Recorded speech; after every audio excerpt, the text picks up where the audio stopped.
ನಿಮ್ ಪ್ರಕಾರ ಯಾರು ಫಿನಾಲೆ ತನಕ ಅಂದ್ರೆ ಫೈನಲ್ ಯಾರು ಈಗ ನೀವು ನೋಡ್ತಾ ಇದ್ದೀರಾ ಯಾರು ಫಿನಾಲಲ್ಲಿ ಹನುಮಂತು ಇರ್ತಾರೆ, ಪ್ರೆಡಿಕ್ಟ್ ಮಾಡ್ತೀರಾ? ಹನುಮಂತು ಡೆಫಿನೆಟ್ಲಿ, ರಜತ್ ಅವ್ರು ಡೆಫಿನೆಟ್ಲಿ, ವಿಕ್ರಮ್ ಅವರು, ಶಿಶಿರ್ ಅವ್ರು ಅಂದ್ಕೊಂಡಿದೀನಿ. ಲೇಡೀಸ್ ಯಾಕಂದ್ರೆ ಬರೀ ನೀವು ಭವ್ಯ ಓಕೆ ಭವ್ಯ ಒಬ್ರಿಗೆ ಆ ಕೆಪಾಸಿಟಿ ಇದೆ. ಅಂದ್ರೆ ಏನು ಒಂದು ಏನ್ ಹೇಳ್ತಾರೆ, ಭವ್ಯ ಮುಂಚೆಯಿಂದ ನಾನು ನೋಡಿರೋ ಮಟ್ಟಿಗೆ ಏನ್ ಹೇಳ್ತಾರೆ, ಆ ಕುತಂತ್ರಿ ಕೆಲಸಗಳೇನೂ ಇಲ್ಲ, ನೇರವಾಗಿ ಪಾಪ ಅವ್ರದ್ದು ಏನಿದೆ ಅದು ಆಟ ಆಡ್ಕೊಂಡು ಬರ್ತಾ ಇದ್ದಾರೆ.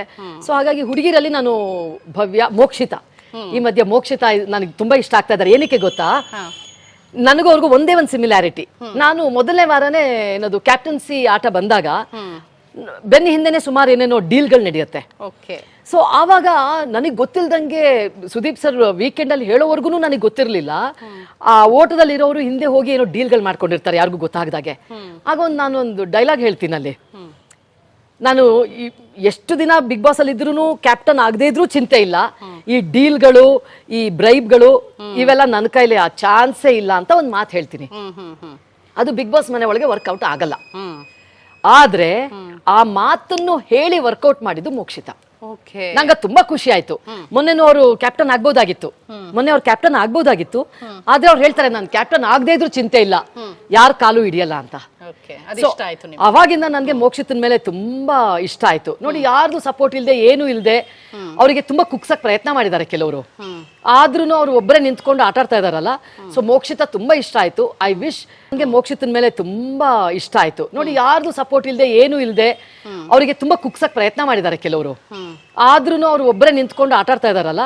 ಸೊ ಮೋಕ್ಷಿತಾ ತುಂಬಾ ಇಷ್ಟ ಆಯ್ತು. I wish Bhavya and Mokshitha ಫಿನಾಲೆಗೆ ಬರ್ಬೇಕು ಅಂತ. ಹೆಣ್ಣು ಮಕ್ಕಳಲ್ಲಿ ಬರ್ಬೇಕು ಅಂದ್ರೆ ಅವರಿಬ್ಬರಿಗೆ ಆ ಕೆಪಾಸಿಟಿ ಇದೆ. ಇನ್ನು ಹುಡುಗರಲ್ಲಿ ತ್ರಿವಿಕ್ರಮ್, ಹನುಮಂತ, ರಜತ್. ಹನುಮಂತ ಅವ್ರದ್ದು ಯಾವ ಕ್ಯಾರೆಕ್ಟರ್ ನಿಮಗೆ ಇಷ್ಟ ಆಗತ್ತೆ? ಅವರು ಏನ್ ಗೊತ್ತಾ, ಏನು ಒಂದು ಇವ್ರನ್ನ ಹೀಗ್ ಮಾಡ್ಬೇಕು ಇವ್ರನ್ನ ಹಾಗೆ ಮಾಡ್ಬೇಕು ಅನ್ನೋದು ಏನೂ ಇಲ್ಲ. ಅವ್ರು ನನ್ನ ಆಟ, ಆಮೇಲೆ ನನ್ನ ಆಟ ಇದು, ಈ ರೀತಿಯಾಗಿ ಆಡ್ಬೇಕು, ನನ್ನಿಂದ ಏನೇನ್ ಮಾಡಕ್ ಸಾಧ್ಯ ಆಗುತ್ತೆ. ಈಗ ಶೀಲಾ ಅವ್ರನ್ನ ಕೆಳಗೆ ಹೇಳಿದ್ರೆ ನಾನ್ ಶೈನ್ ಆಗ್ತೀನಿ ಅನ್ನೋದಿಲ್ಲ ಅವ್ರಿಗೆ. ಅಲ್ಲಿರೋರಿಗೆ ತುಂಬಾ ಜನ ಅದಿದೆ, ಅದು ಇವ್ರಿಗಿಲ್ಲ. ಅದು ಇಲ್ಲ, ನಾನೀಗ ಈ ರೀತಿ ಆಡ್ಬೇಕು, ನಾನ್ ನೆಕ್ಸ್ಟ್ ಇದನ್ ಮಾಡ್ಬೇಕು, ಹೀಗ್ ಮಾಡ್ಬೇಕು, ಹಾಗ್ ಮಾಡ್ಬೇಕು. ಎಲ್ಲರೂ ಎಂಟರ್ಟೈನ್ ಮಾಡ್ಕೊಂಡಿರ್ತಾರೆ, ಚೆನ್ನಾಗಿ ಹಾಡ್ಕೊಂಡಿರ್ತಾರೆ, ಲವಲವಿಕೆಯಿಂದ ಇರ್ತಾರೆ. ಸೊ ಅವ್ರ ಕ್ಯಾರೆಕ್ಟರ್ ಅದಿಷ್ಟ ಆಯ್ತು. ರಜತ್ ಅವರಲ್ಲೂ ನಾನು ಅದನ್ನ ನೋಡಿದೆ, ತುಂಬಾ ಆಕ್ಟಿವ್ ಆಗಿ ಚೆನ್ನಾಗಿರ್ತಾರೆ.